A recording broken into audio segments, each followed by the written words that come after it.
Thank you, Mr. Chair, of course, to the ranking member, and of course to all of our witnesses for taking the time to come to this important hearing that's particularly meaningful to me because I was a cop for 10 years in the Denver metro area, the only Latino in the Colorado delegation right now. And the reason I'm in Congress is because in 2020, the ruling Democrats in Colorado passed a bill that took the first steps toward defunding law enforcement and toward making cops guilty until they proved themselves innocent by enshrining into law the concept that anything not captured on a body cam could be interpreted by the courts as misconduct, which was allowed to be presumed against the cops until the officers proved themselves innocent.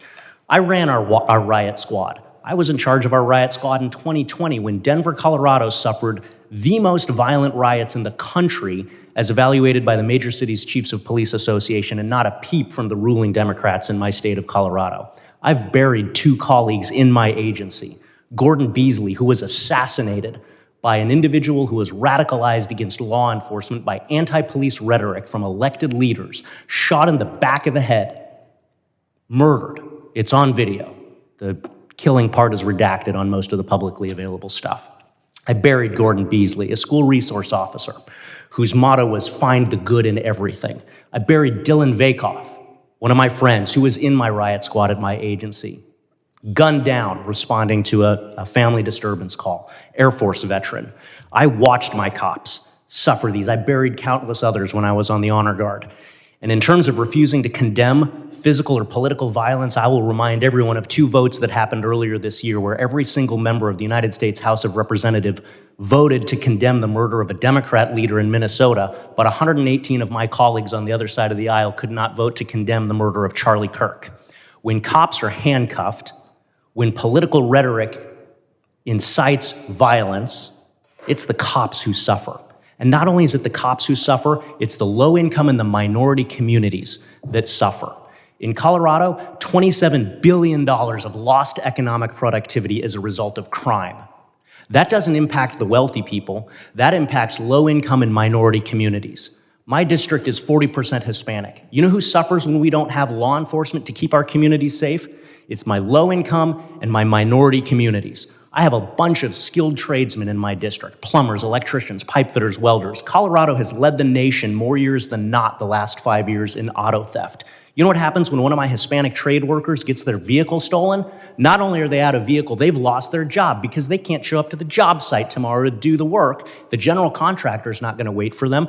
I've seen this happen because I've taken those reports. We just had the 6th largest fentanyl seizure in U.S. history in Colorado. 12 kilograms of fentanyl, 1.7 million illicit pills, enough to kill 6.8 million people, every man, woman, and child in Colorado.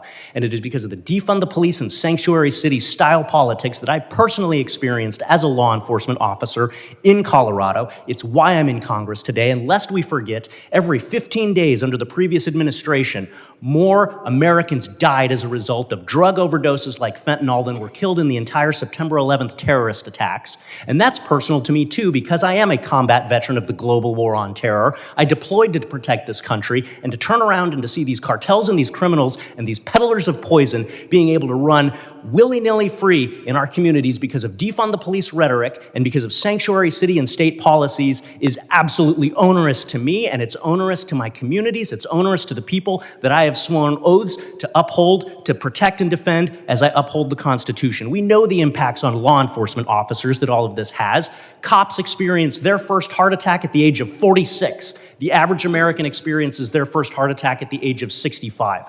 Cops experience the physical, mental, moral, and emotional injuries of this job, and all of those things are made worse as a result of anti-law enforcement rhetoric. I got 44 seconds left. Mr. Yoes with the FOP. I was a dues-paying member of the Fraternal Order of Police for 10 years, the rank and file, the union that represents rank and file law enforcement officers. Can you speak to the physical, mental, and moral injuries that cops suffer when law enforcement is villainized in the media and by elected leaders? 26 seconds. You know, I had somebody make a comment to, I wish I'd thought of this, but I had somebody make a comment to me once before. He said, it's difficult to defend humanity without losing a little of your own.